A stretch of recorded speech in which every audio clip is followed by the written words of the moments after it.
Hello and welcome, ladies and gentlemen. Thank you very much for coming in. I'm Vijay Srinivas from the Federal. Firstly, thank you very much, Team CPB and Ms. Catherine of the Goethe Institute for extending me this opportunity to host this panel today. It's an absolute privilege and incredible honor to be here at one of India's top photo festivals. Okay, so we are here at the Institute to discuss media, news and photojournalism, who gets to shape the narrative. I think as a quick brief on the topic of discussion today, in a world where there is a deluge of information and misinformation, to understand who gets to shape the narrative, I think is imperative and is more crucial than ever before. So who's behind the lens, who's behind the headline, who's behind the pictures, and who's behind the story, I think we get to read each day. And how do media houses and journalists shape public perceptions? I think it's a very crucial topic of discussion there. So joining me this evening is our distinguished panel of experts and industry leaders to delve more into this. I wanted to introduce first is the editor-in-chief of the Federal and the founding editor of Pudhiya Thalaimurai, Mr. S. Srinivasan. With 4 decades of experience across print, broadcast and digital media, he has held up top editorial leadership roles at India's most prominent media organizations, including the prestigious India Today Group and HC Media Group. A seasoned journalist and newsroom pioneer, Srinivasan is an expert at devising end-to-end strategies for launch, editorial operations and the integration of technology in media. Welcome, sir. Our second guest for the evening is Ms. Vaishna Roy, a journalist with 30 plus experience and is the editor-in-chief of the Frontline, the fortnightly news magazine from the Hindu group. Earlier, she used to edit the Sunday magazine for the Hindu newspaper. She was the author of a popular fortnightly column titled Speech Melba that was a feminist take on culture, politics and society, besides regularly writing features, interviews, book reviews and op-eds. She believes, like Faiz wrote in words, Bol ke lab azad hain tere. So apologies for the pronunciation there, but yeah, Pam, please welcome. Fantastic. Our next guest for the evening is Prashant Panjiar. Is a self-taught photographer. He has worked as a photojournalist and editor in mainstream media at Patriot Newspaper, India Today, and the Outlook Group of publications. Since 2001, Panjiar has been working independently as a photographer, specializing in reportage, editorial, and documentary photography, a photo editor and curator. Prashant, please.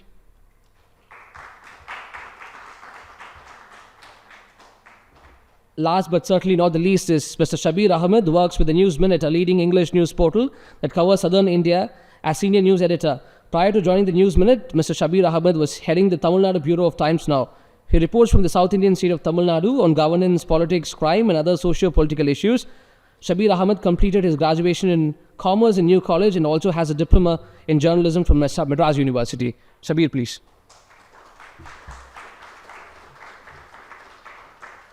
Yeah.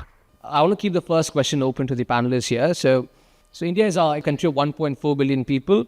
There's a smartphone penetration to about 700 million people, right? And there's a boom on creator economy, particularly in a post-pandemic world. And we have the YouTubers, influencers, and a lot of content creators on social media and other places, right?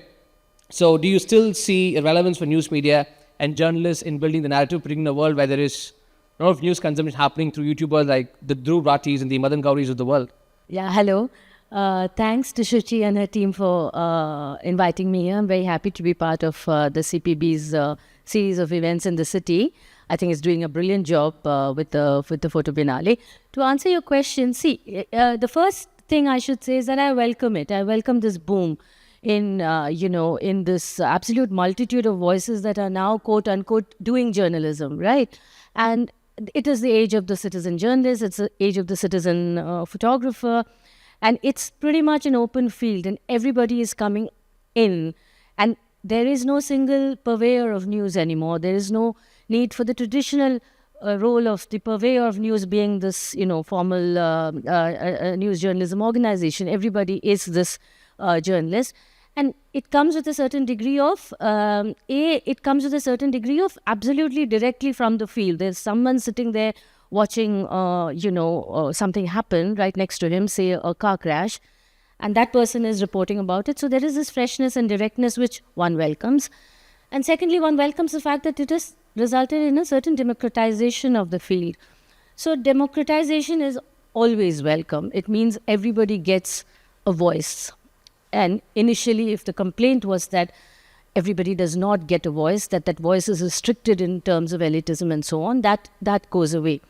However, the necessary caveats, of course, apply, because you see, along with this multitude of news, what has happened? You now have no clue what to believe and what not to believe, right? If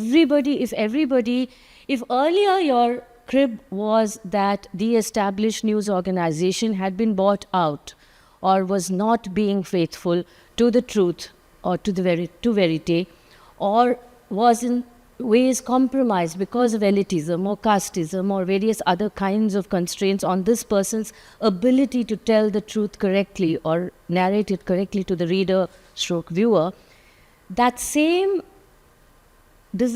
inability to believe this person on the field, this non-professional news purveyor, has come back to haunt us. There is no guarantee that this citizen, so-called quote-unquote citizen journalist, is acting in good faith. So the same disturbing sort of worries of that citizen journalist being compromised, either through, very direct compromises like the compromise of wealth, you're bought out, or indirect compromises like you subscribe to a certain point of view or you subscribe to a certain kind of politics, and therefore you are putting out a certain YouTube video which is going viral within seconds, but there is no guaranteeing that what's coming through that video is really news in the way we understand it, or even the truth in many cases. I don't have to talk of things like fake news, all of you know about it. So I think what I see happening is that there is, if we look at traditional journalism and three sort of roles, if I could sort of roughly break it up into, the role of verification continues. No, the journalist is a verifier, so that role is continues. Okay, then the role of the journalist as a sort of neutral mediator, right? Which hopefully in an ideal world, this journalist is not necessarily subscribing to one politics or the other, besides the politics of ethicality, which I will never compromise on. But there is a certain,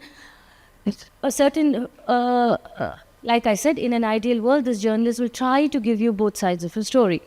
And then thirdly, of course, the big task of analysis, right? More and more people might be getting an instant news on their social media accounts or phones or Insta or whatever. I think they're still coming back to a traditional news outlet in order to understand what to make of that news. So the role of the journalist as an analyst who's trying to break this down, this very complex world that we are living in today, who's trying to break this down and make it more understandable for you, and allows you then to take the choice to place yourself in whichever part of the spectrum of opinion that's out there. That's up to you.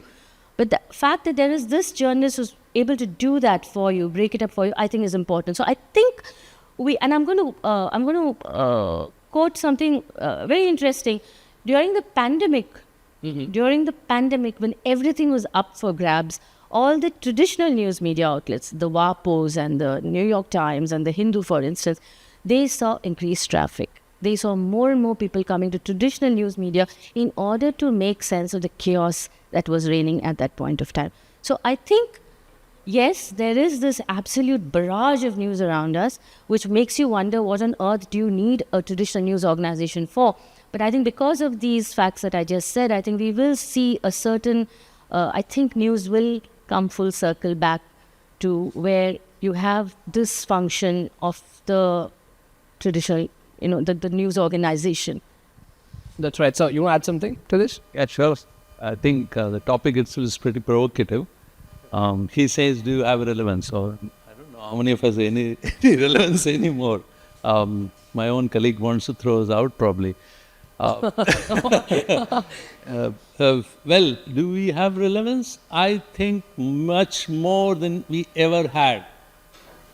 A proper journalist has more relevance than he ever had. Why this? Why I'm being so emphatic? Because all the filters have now gone. It's good, as she said, it's democratized, it's opened up. Anybody with a cell phone today in his or her hand thinks, I can shoot, I can make a story. Like she said, if an accident happened, somebody there on the spot, immediately take a visual, send it. It's all aired immediately. You can see social media flashing everything left, right, and center. Excellent. Today you saw Trump arguing with Zelensky. Wonderful stuff. Isn't it? Everybody got it instantly. In the morning, everybody opened. The first thing you saw on your mobile was this. The two powerful world leaders, so-called president and vice president, literally threatening this guy, bullying him. You saw that. But there are other sides to that. What is that you make of that? How do you make sense of that? Who's right, who's wrong? Whether he was actually bullying, whether Zelensky's argument is right, what was Trump trying to say, and what was his counter, whether it was planned, unplanned, to make sense of all that, you still need journalists. Because there's a difference between the way journalists work and any other person with a mobile in his or her hands perceives a thing. It's a profession, and we are all trained over a period of time to do that. And this training takes a lot of time to do, and it's more practical in nature. It's a skilled job. You take time to get here. There are many people who still don't understand that there is this news, something called news, which is walking in front of you, saying, hello, hello. People don't get it.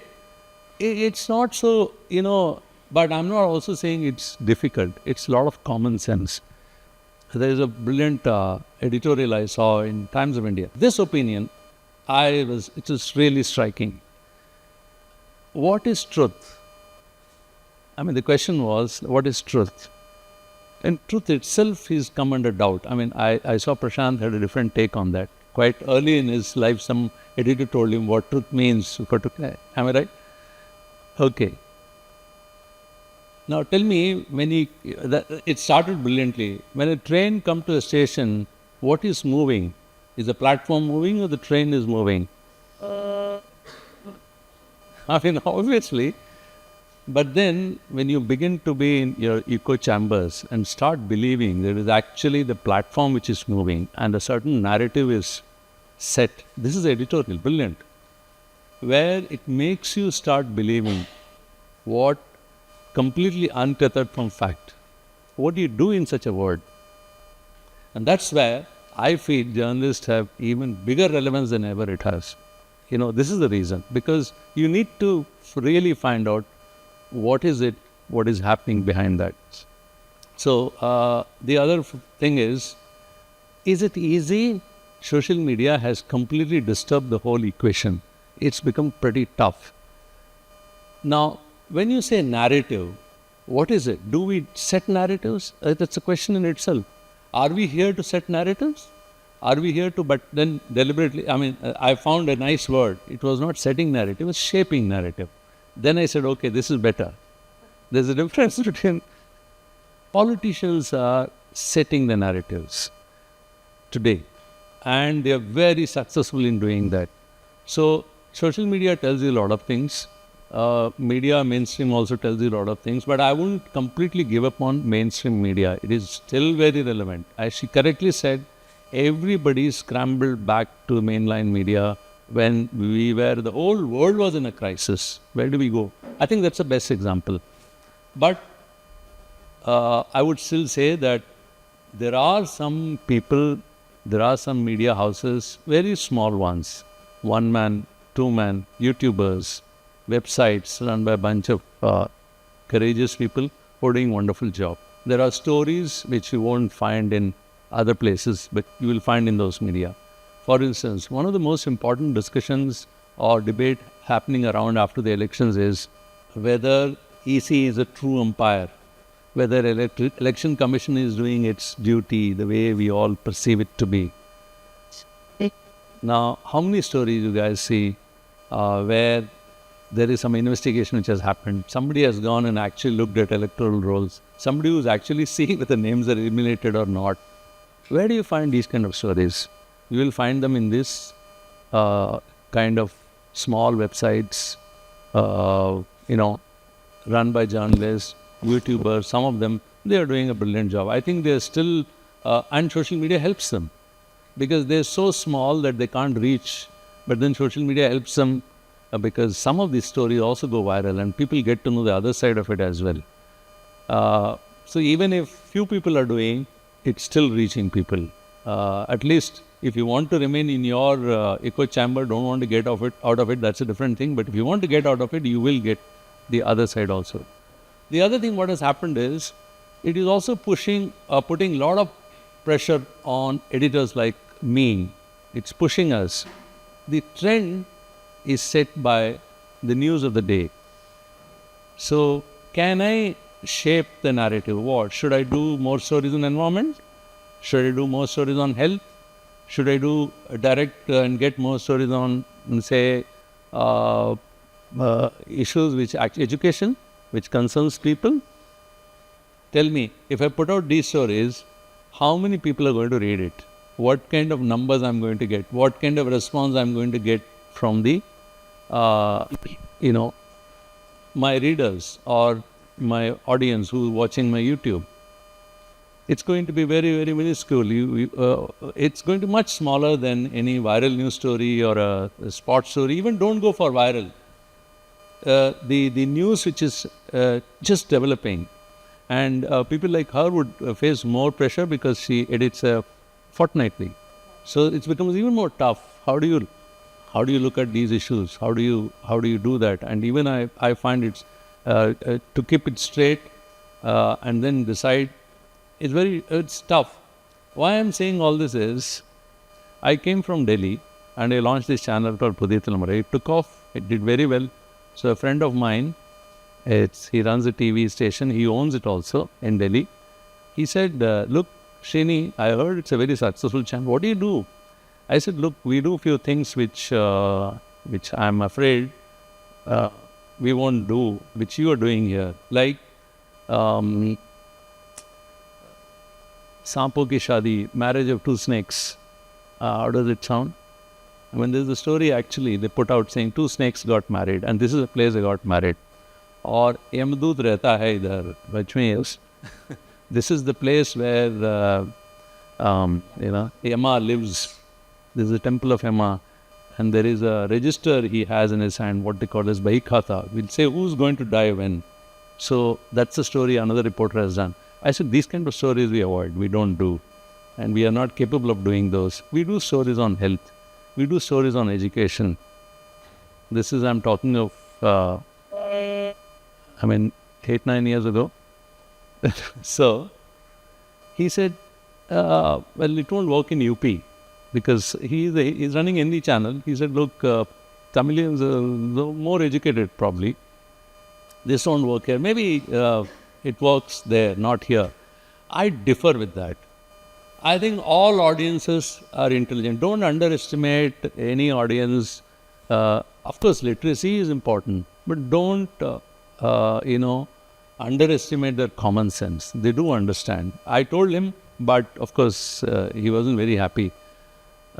So I think I'll rest my case here, give chance to others to go on. Yeah, that's right, okay. So I want to take this to Mr. Shabbir next. I think Shabbir, as you represent the News Minute there, right? I mean, there's lots of niche publications are coming up, particularly after the pandemic, right? And independent journalism lately as well. So, do you think these, standalone news portals have a larger leverage when it comes to shaping narratives? See, it depends on which side of the divide you are.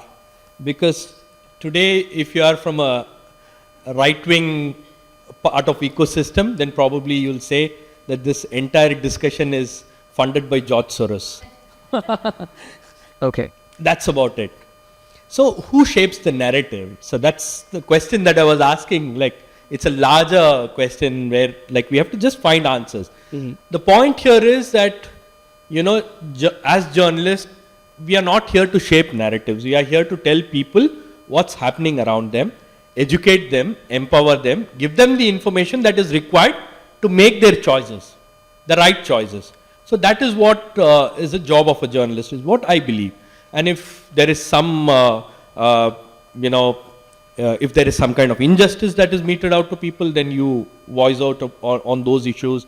You talk about those issues. You make those issues a public discussion. So that's the point where a journalist has to, discharge his duties. So that's what I believe in. So now I have been part of several news organizations, I was heading a bureau for a national network, India's #1 channel. I can give you examples that, in the past 10 years at least, I can give you examples. So we will have several stories here. Like stories like, okay, there are some serious issues that are going on with regards to corruption. There are some stories that we would have suggested about some custodial torture or custodial death or police excesses and all that. And guess what? Editors from Delhi would want, अरे यार वो हिंदू मुस्लिम वाला वैसा story दे दो यार. Give me Hindu-Muslim conflict stories. That's how news has changed in the past 10 years. Particularly, I'm seeing this after 2014, that it's either Hindu-Muslim, Hindu-Muslim, Hindu-Muslim, or Mandir Masjid, Mandir Masjid, Mandir Masjid. So there was a time then we used to ban people like some right-wing loudmouths are totally banned on television. Now today we have every other person from that category sitting on live television and giving gyan. I'll tell you, it's happening on Hindi television. Like it used to happen on Hindi television, but now it's happening on English television. So things are getting pretty bad. Like imagine, yesterday I was talking to, we were having an office meeting where one of our colleagues from News Laundry was giving us a lecture about how to put out videos or put together packages and all that. She told me one of the recent packages that they made was about Kumbh, the one that happened in UP. That's right. So one of our reporters from News Laundry went to interview a sadhu. Guess what the sadhu asked? Because he kept asking questions. The reporter kept asking questions. Imagine what was the response of the sadhu. The sadhu said, "Tum George Soros wale ho. That's why you are asking these questions." Imagine. So, who is shaping these narratives? So now anybody who has, the power of social media on their side, the resources on their side, they are setting a narrative. Now, that is why the job of a journalist has become all the more difficult, because we have to counter that narrative. Now we have to set an alternate narrative to that. The job of frontline editor has become much more difficult, because after 15 days, he has to do a 360-degree work on that story, on that particular aspect. The job of a federal editor or a Pudhiya Talamura editor has become even more difficult, because he can't counter that narrative, or he has to counter that narrative. Either ways, things are becoming very difficult for them. So, the point here is, when big organizations are, suffering, individual organizations, these independent organizations, they have a task cut out for themselves. A very limited task. Like we can't go after every other story that happens. We will select stories. We will go after specific stories. Like the one that happened in Tirupurgundram. That was like I saw some loose comment somebody was making on media, on a TV channel, saying this is like an Ayodhya for us. Yeah, this is like a next Ayodhya for us in South. I was like, where did this come from? So our executive editor had to go all the way to Tirupurgundram to try and find out what exactly is happening on ground. How did so many people gather in a small window? So with available resources, what we are trying to do is to try and identify stories, identify issues where we can just bring out some stories, some clarity to the general public. That's right. So that is what we can do. And like I said, the previous question, journalism, the role of journalists has become even more important. We are not content creators. A content creator is someone who will get the content, he will put that content out on social media for money. But journalists don't do that. I cannot give a content to Frontline editor or Srinivasan sir and I can't say I'll do a story on this. He will sack me the next day. Can you do that? Absolutely. You work for the federal, right? You can't sell a content to him because he will ask you 101 questions about that content, right? So that's how, that's one of the crucial aspects of journalism, where there is gatekeeping. where there is some kind of accountability, where there is some kind of responsibility on stories that we are putting out, on news that we are putting out, on stories that we are putting out. So these kind of things are there in journalism. So that is why, journalism is different from content creation. And everybody with a mobile phone can have information, but is he contributing it in a meaningful manner is a question. Now that is something that we have to understand. Now, like Srinivasan sir said, there are several journalists who have left media organizations because they are unhappy. They have worked with several top class media organizations and all that. At one point in time they were doing journalism, but now they are not doing journalism. So they are fed up and they have left and they have started their own organizations, and those people are doing a wonderful job.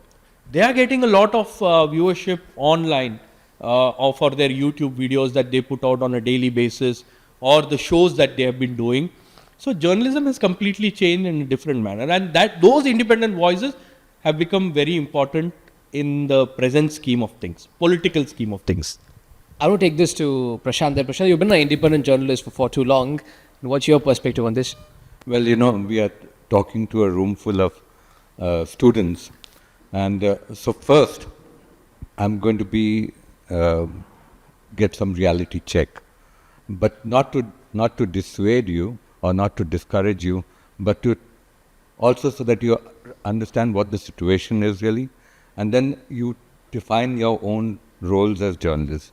I have a press card from the government of India.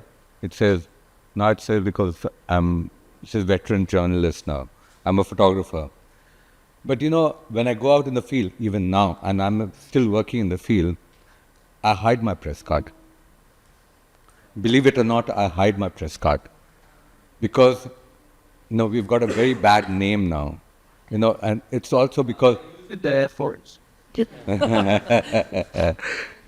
got a very bad name, not because of our actions so much, as because of the way that the press has been defamed and defiled over years, and by various institutions, government institutions and the powers that be. As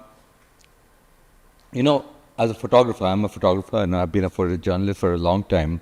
We were the first to kind of welcome the democratization of the photography medium. Earlier photography was limited to people, I'm talking about when I started in the 70s and 80s, to people who could possess cameras. Even getting a camera was difficult because there was, this was pre-liberalization, it was smuggled, you had to get it from abroad, the prices were high, and after that, by the time we had the digital revolution and the cell phone, etc., it really exploded the market and the ability of people to take pictures, and that democratization we really welcomed. But today, unfortunately, the role of when people go out in the field and are doing work, it's not just limited to outside of the mainstream media or the kind of traditional media or accredited media, whatever you want to call it. It's also the citizen journalist, which was the citizen journalist became something which, after the digital revolution in the 2000s, etc., as a term that came along, and it was still serious. In fact, if you take many of the world's greatest incidents or events that took place, they have been captured on mobile phones by digital journalists, and not journalists but citizen journalists. The tsunami of 2005 in Thailand is shot on mobile cameras by people there.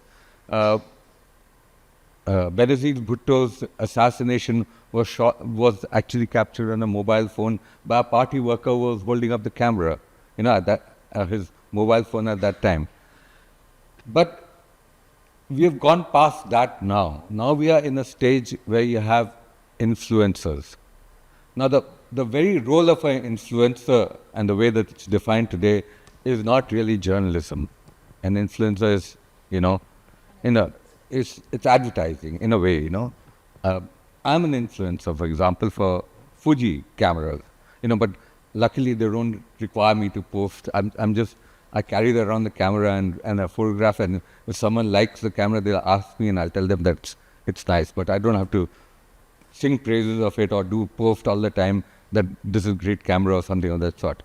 But we live in that world, of where then how do you, and all of you want to be journalists, right? Okay, how will you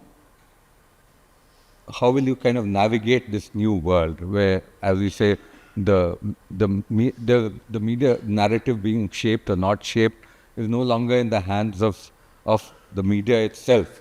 It's in the hands of a whole lot of people, including governments that are becoming more authoritarian all across.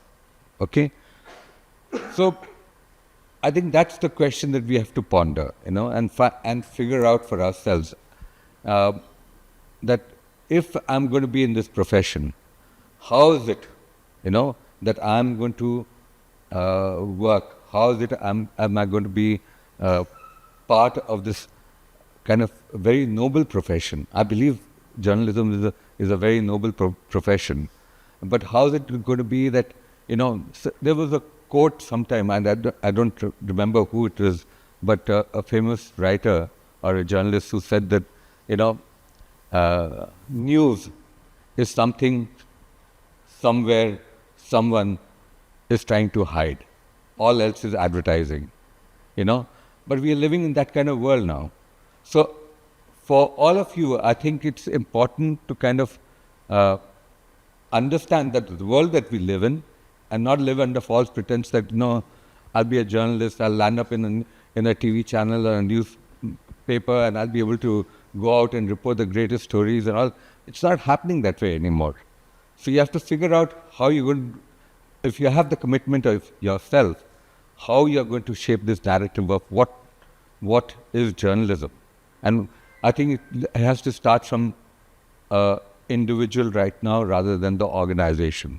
And which is why I keep on coming back to you guys as people who will be now, after a few years, in the field working as journalists. A follow-up question to you as well. And, journalism is certainly at an inflection point right now with the advent of AI, right? You have the Swaras of the world, which can get you all the images of your imagination, the click of a mouse. Do you still think, photojournalism has got a lot of scope? You see it diminishing? I don't want to sound pessimistic, but how do you see? No, I don't think... technology has to be, always embraced. You cannot run away from technology. AI is here to stay. I mean, we can't say that, look, I don't care about it. But the thing is that as far as, in photojournalism, there's a very straightforward definition of what is photojournalism. And it's, it's just simple. Photographing things as they are. I mean, it's not a complicated definition. Photographing things as they are. So you're not, altering the truth or whatever the truth of what the reality is. It is as it is. But AI, all these tools give you a lot of, ability to do other things. But here again, there are two things. And there's another distinction that needs to be made. Because again, let's talk about, if we're talking about the profession that you will get into. There's journalism, photojournalism, or press photography, or news photography, and there's editorial photography. Many of you might go and work for a magazine, a fashion magazine, or as a photographer, I might work for a fashion magazine. Many of the greatest photographers of the world have worked, for example, Richard Avedon has photographed for Life magazine or Time, or etc. But that is editorial photography gives you certain leeways of being able to, for example, stage a scene. The way that you do portraiture or whatever it is. So I think there'll be users of AI and technology which will come into journalism or editorial photography or editorial work.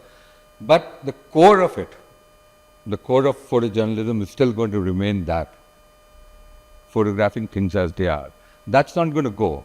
And I think with a surfeit of all these technologies and all these things happening, things come back to a full circle. People want to, like Vaishna said, people want to come back to what they can believe. They will come back to sources where they feel that they can believe. So I don't think the role of the photojournalist is going to go, or the photographer is going to go away at all. You know, in fact, we will become probably more important in a way, because people want to see what is actually material, what is real. No longer just, it's like you go to an exhibition now, an art exhibition, and you see all kinds of things, but now people are looking for materiality. They're looking at for things that you can touch and feel, you know, like fabric. So that's Okay. what's happening. I want to take this to, Vaishna ma'am next. I certainly come from Reuters, right? So, we have this product called Reuters Connect, where you see a barrage of, photos coming in. There's a lot of investment that goes into photographs, right? We don't really see that happening in the Indian newsrooms at all. If you look at PTI or the ANIs and so on. So why is it not happening? You think it's something it's not really an area of interest, not really lucrative market for news organizations to sort of invest in? Which is a very important question, and Prashant, I'm sure, has a lot to say about this.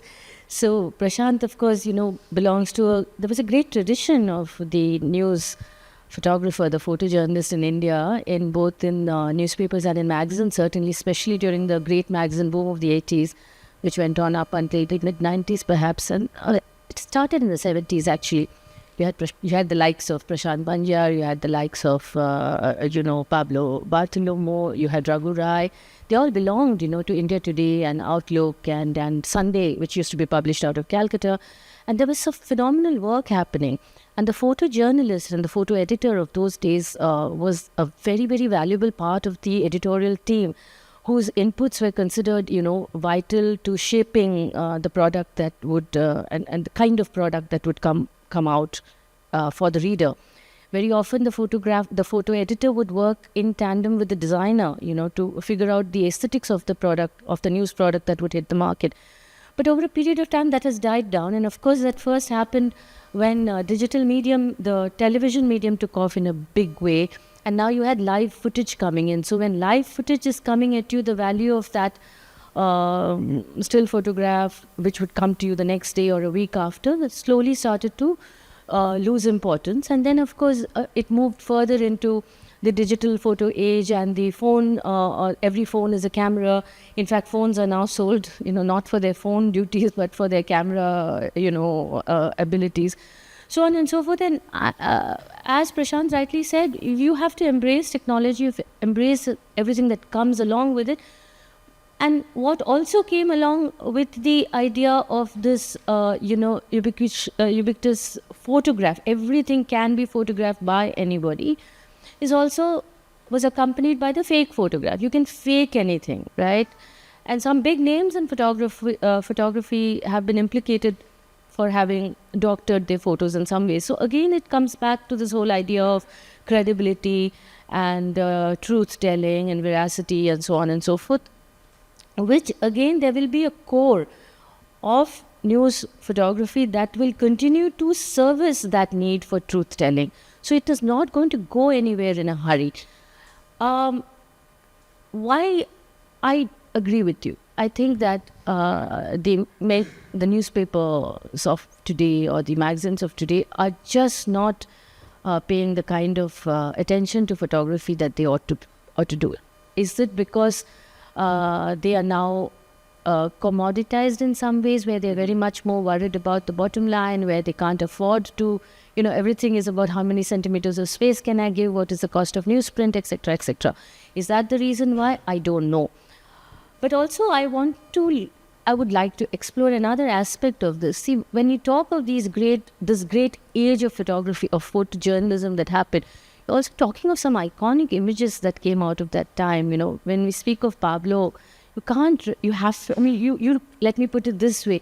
You don't speak of the Bhopal tragedy without recalling Pablo's image of that buried child. I urge all of you to please look at his works. I urge all of you to look at Prashant's works, at Raghu Rai's works. Those are moments that were captured, right? Moments that makes a tragedy or an event of a certain magnitude come completely alive for you remember the image of, I don't know if you remember, but we remember the image of Goswami self-immolating during the Mandal Commission protest, right? So, beyond the reams of texts that were written, beyond the stories that were written, that one image sticks in your head, right?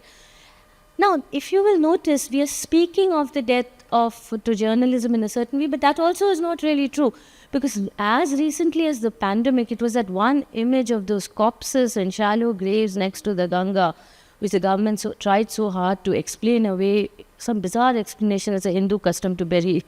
So we do burials or some bizarre explanation. But the fact that there were those, kilometer-long graveyard next to the Ganga, that image actually lost a journalist his job. That's right. Because there was the need to hide that image, right? So, what I'm trying to say is that photojournalists were performing. So, the question about photojournalism therefore becomes a larger question about journalism itself, where journalists performed a certain adversarial role. They were willing to ask uncomfortable questions and willing to bring out uncomfortable truths. They were not interested in pretty pictures alone. They were doing this, job of being on the ground and bringing the grit and the dirt and the dust that was happening in real life, and they were bringing it to you. Now, this adversarial role, where do you see it? Didn't Srinivas say that to you? You said when you were speaking that compromise, right? Most outlets today are compromised. So the photographer himself or herself is now doing, news photography, a pretty image of the Kumbh taken maybe from a drone, right? And what does that image tell you, right? It's just a feature image. But who is now going into the Kumbh? Who captured the stampede? I'm not sure. Do newspapers, can they afford to have photographers, so many photographers on the ground to capture those images? Are they interested? I'm not so sure. I'll give you a small example of my own magazine, Frontline.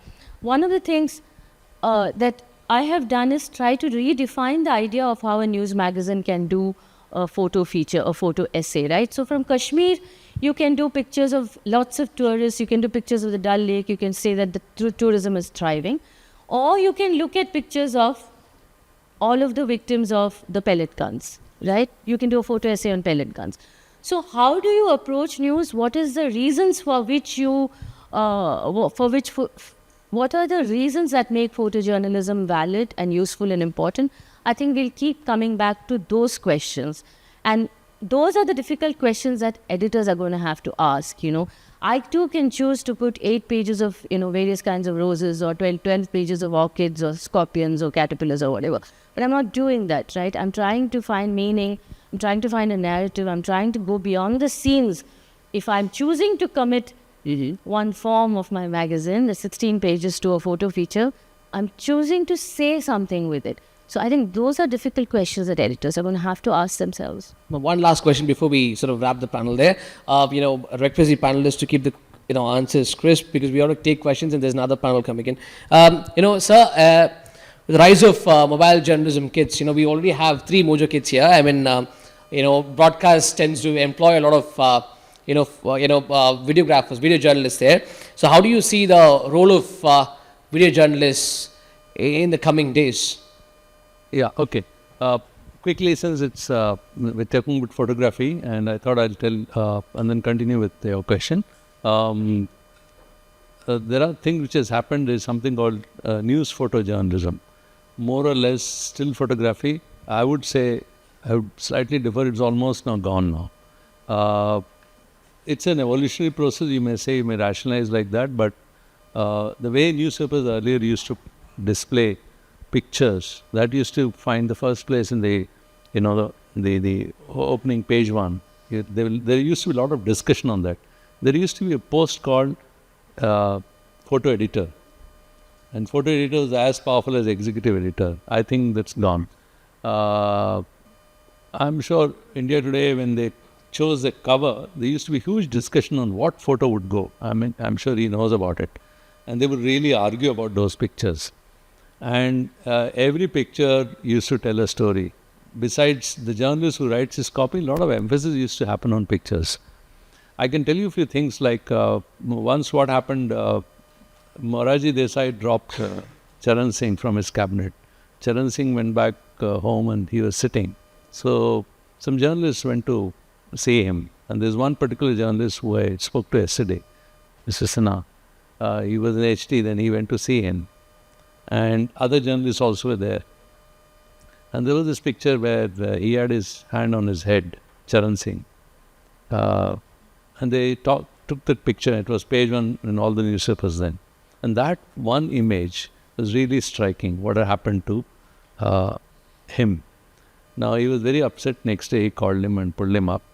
But then, he did not stop photographers from the job, or there was no action against any one of them, and the world went on as usual.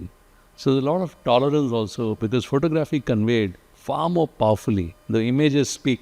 If you remember what happened, I would say some turning points, like the Bhopal one. I was in Bhopal when the tragedy happened. That particular picture is a real moving one, which conveys a lot of things. I was there when the Ayodhya, that first attack happened, and those images, when the boy Kothari brothers, they climbed up and, the first, when the first attack, the physical attack on that mosque happened. That image. Then you recently, what happened is refugees from Syria. There was, remember the picture of a boy? Yeah, which? Kurdish boy, who was on the German, I think it's German coastline or some European coastline. And okay, yeah. You remember that visual? It actually changed the entire Europe. Angela Merkel had to, she became very kind and allowed all, kind of migrants to come in. And it's also responsible for the way Europe is now. Because one of the main criticisms against, or the right wing's rise is the way the world has treated with migrants. There's the other side to it. Migrants are also important. After all, they bring in, but then the other side has a different narrative. Okay, so now coming to a more specific point of how, mobile phones, I'm also pushing my colleagues, saying, look, don't go for cameras, don't go for mobile, look, just go for it's become very convenient, you can shoot it better. But then we have to, like he says, we have to adapt ourselves to technology. We can't be completely move away from there. Remember when CNN covered the first Gulf War, they carried one plane load of equipments.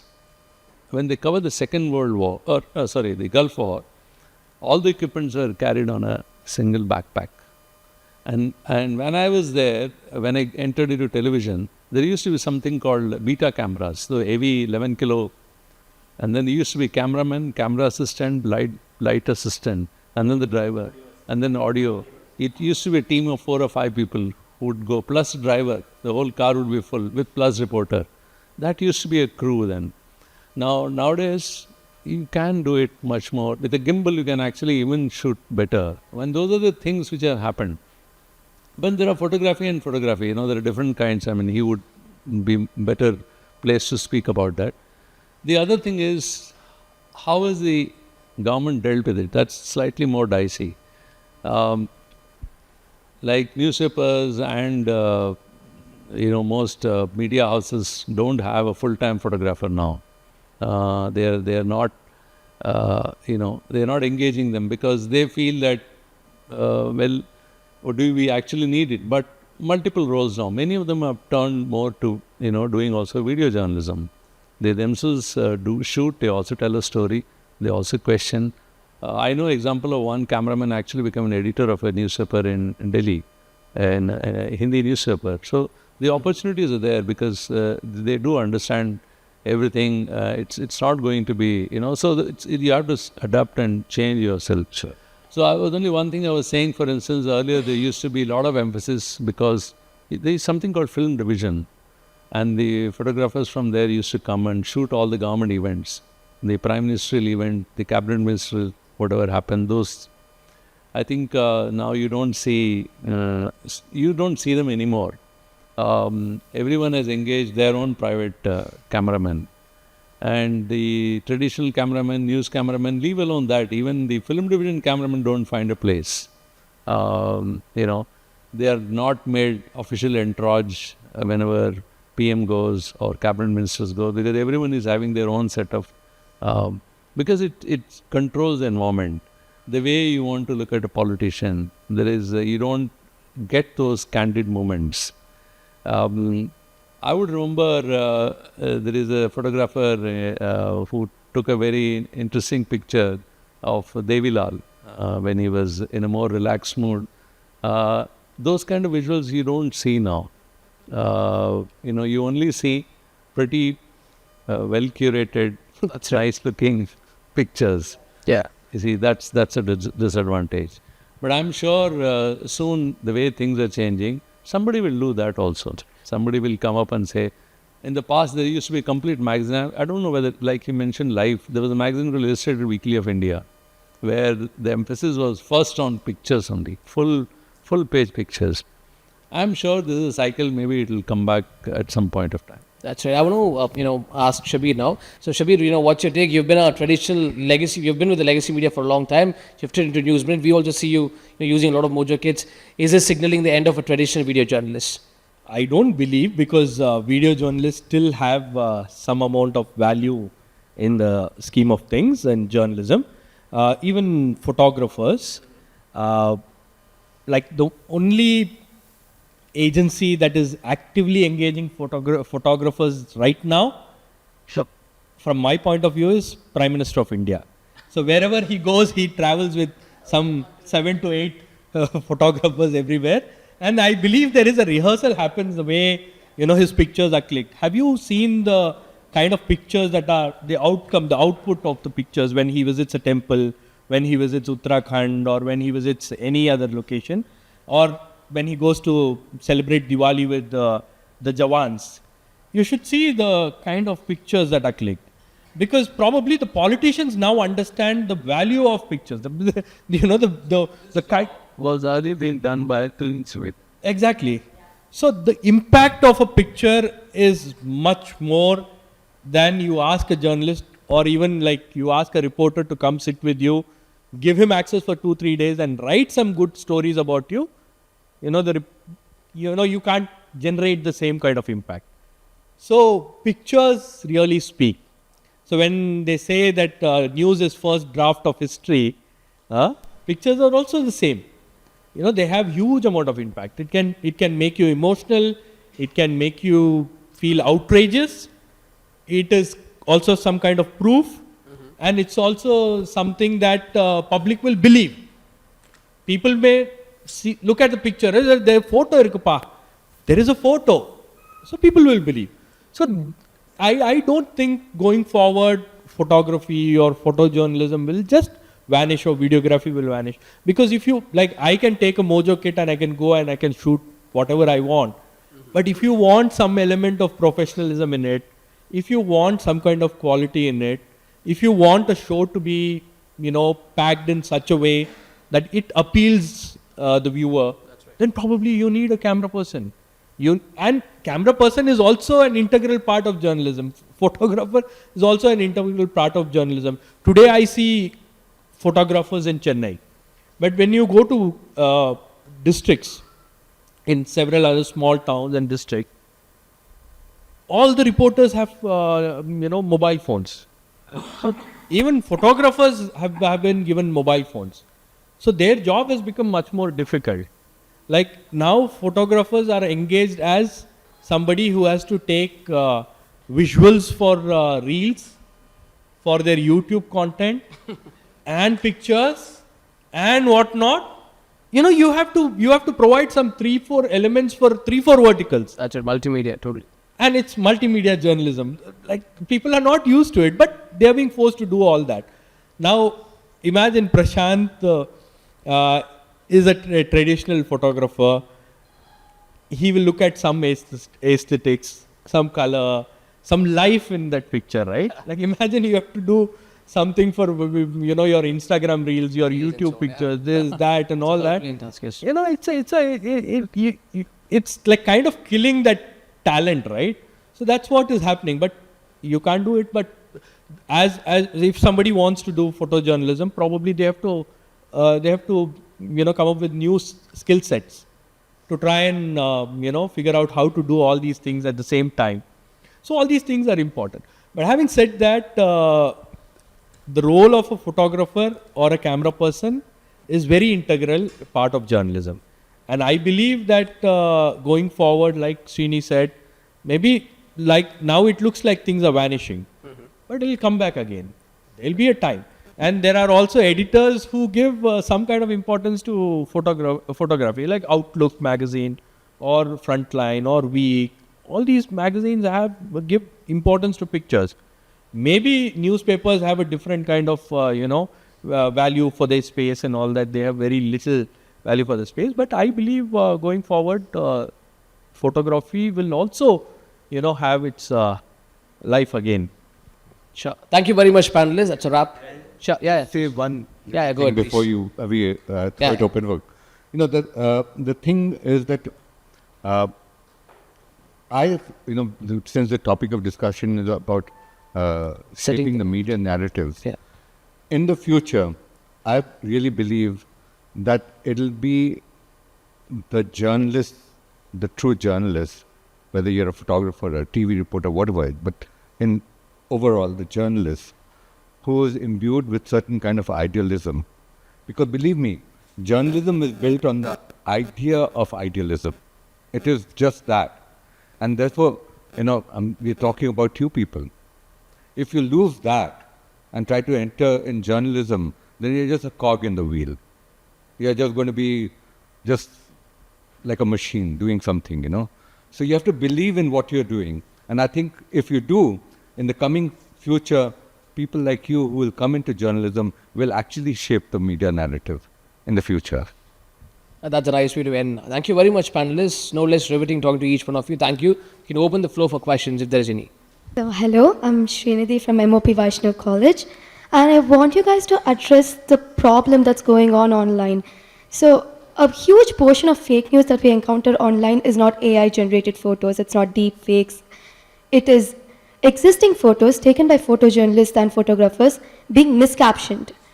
So, with the risk of the photographs you take as photojournalists, there is a risk of your photo being misrepresented, miscaptioned.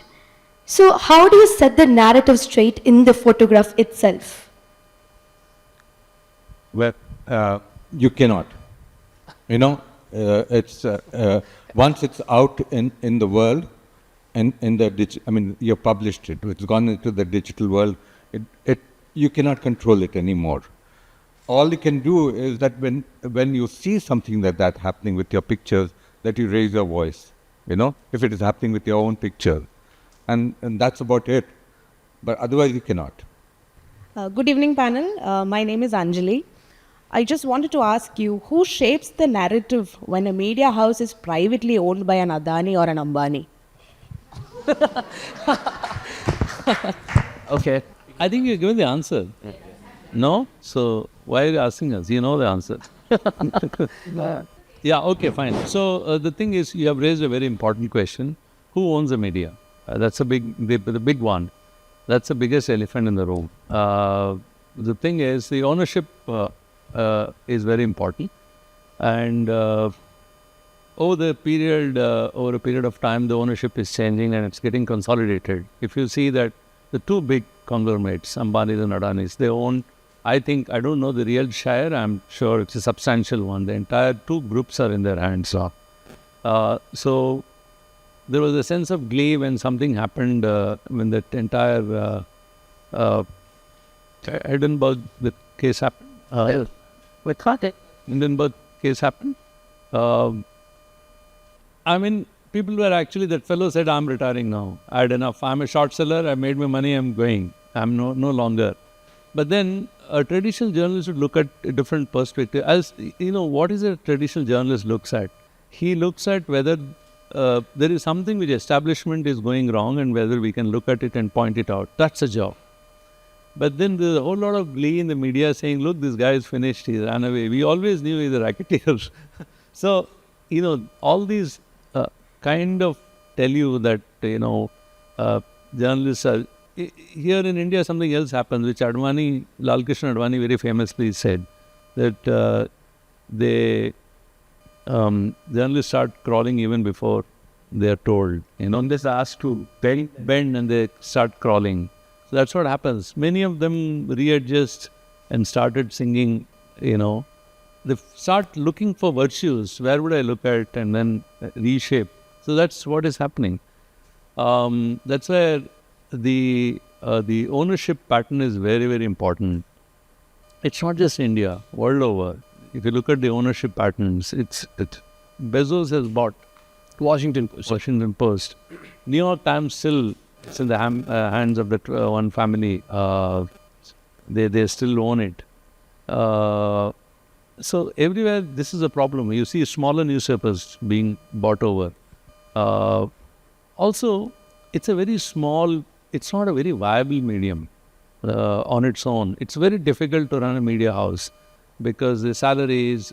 What is it a media house runs on? Only on people. The major cost, if you look at, should be on two things. One is salaries, and the second should be on what? News gathering. Let me tell you, all the companies, when they downsize, they look just first at the manpower. But they look at the biggest enemies. Then, news gathering. Look at the way, please do a study and see what is the percentage of money a company spends on news gathering. I am sure it is going down and down and down. There is a new word which is coined. In my time, I was a reporter. Reporting means what? I would actually go to a police station, meet a police officer. If there's a crime spot, I'll actually go to the crime spot. If I'm covering municipal corporation, I'll actually go to the corporation and meet people. But now there's a new term coined, ground reporting. Have you heard of this? So some of my guys will say, today we are doing ground reporting. So I wonder, what is ground reporting? This is what reporting meant to be. See, now if you're actually spending money to send a reporter out, that has been ground reporting. So, yeah, it's a very important point. Next thing, before I end, tech companies are going to take over most media companies now, which is already happening. Yeah, exactly. So the next danger is coming from big techs going to gobble up media. Okay. Shabbir wants to add something. See, it all depends on who is the editor, because before 2014, editors were like somewhat doing some kind of journalism. Something was happening. They were questioning politicians. They were actually going after scamsters. They were, trying to bring out one scam or the other and all that. After 2014, some of the editors who said the nation wants to know changed colors. That's a tragedy that happened to Indian journalism. And those editors, when they started their own media house, and they were completely dependent on the government. And they started setting this agenda saying, you have to be a nationalist, that is the prerequisite of being a journalist. So they were like trying to please the government. So in the past 15 years, what we are seeing is that most of the Hindi media and English media, national TV channels, are pleasing the government. They are only towing the line of the government. Now imagine, Hindu broke the story on Rafael scam. N. Ram wrote that story. N. Ram got documents. Now there is this TV editor sitting and saying the document that was shown by N. Ram is false, fake. When it is actually there. There is a document. And one portion of the document was like published in the newspaper. Just to say that we have the document here. But they're saying it's fake. Now imagine a story has been broken by a big media house, a newspaper. Normally another journalist, what they would be doing, they would be following that story. They will be like, trying to find out another angle in that story or develop that story. But now journalists are out to kill that story.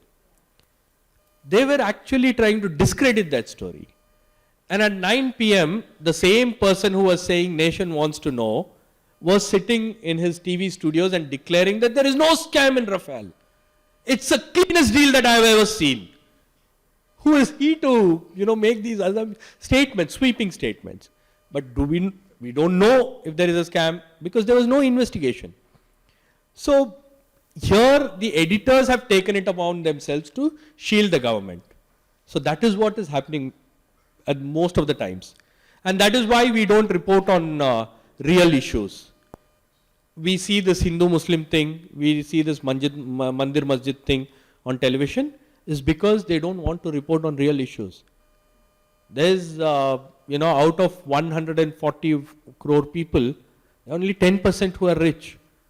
Those are all alarming reports. The economy is like in doldrums, but they don't want to talk about it.